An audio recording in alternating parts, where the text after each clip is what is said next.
travail se construit par sa richesse et son économie. Voilà qu'arrive la Chine, qu'avons-nous appris, frère? Africain, je me demande souvent, est-ce qu'un jour mon peuple s'en sortira avec tant de richesse et d'abondance? Nous sommes toujours là, battant des bras.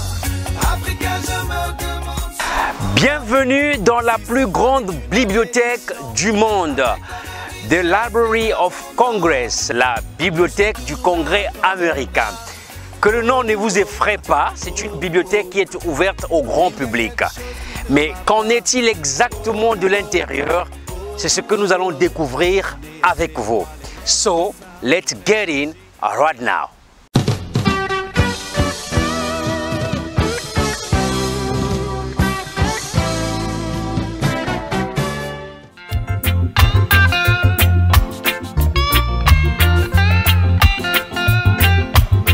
Pour peu, on se croirait dans une basilique. Mais non, c'est plutôt dans un temple culturel à 3 étages, avec un sous-sol, que ces images sont gravées sur des voûtes et des murs dont la somptuosité laisse admiratifs les visiteurs.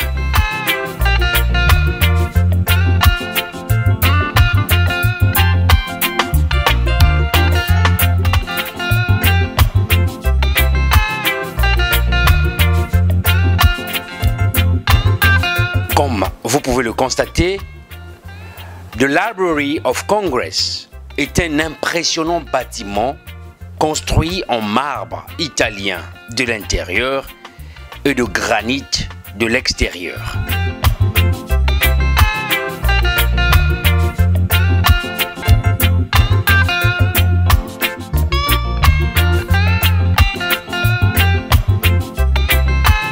C'est en avril 1800 que ce building, rénové bien entendu, a été construit.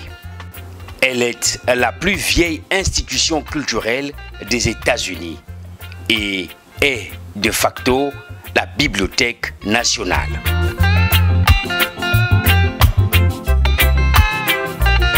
Au départ, la bibliothèque n'était dédiée qu'aux membres du Congrès américain, avant de s'ouvrir totalement au public plus tard.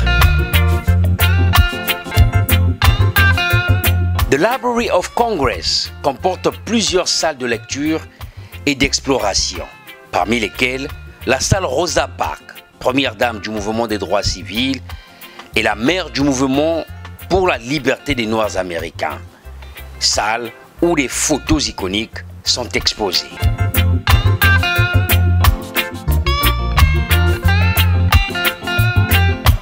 L'autre exhibition, et pas la moins importante, c'est celle des livres de Thomas Jefferson étalés ici.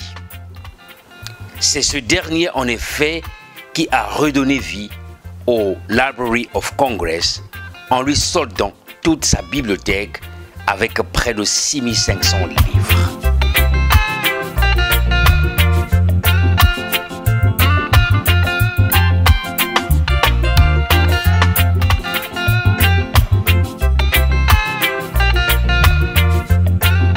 Le cœur battant de Library of Congress, qui se trouve à 3 blocs du Capitole, reste sa principale salle de recherche et de lecture.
Voilà, avant de nous quitter, j'ai jugé important de venir poser aux côtés de l'homme dont la plus grande bibliothèque du monde porte le nom, Thomas Jefferson, un homme dont on avait du mal à présenter. Il était à la fois diplomate, avocat, musicien, architecte, philosophe, mais surtout le principal auteur de la Déclaration de l'indépendance des États-Unis.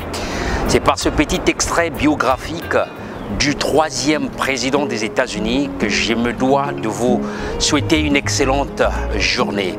D'ici là, portez-vous bien. On se retrouve très prochainement pour une autre destination. Au revoir.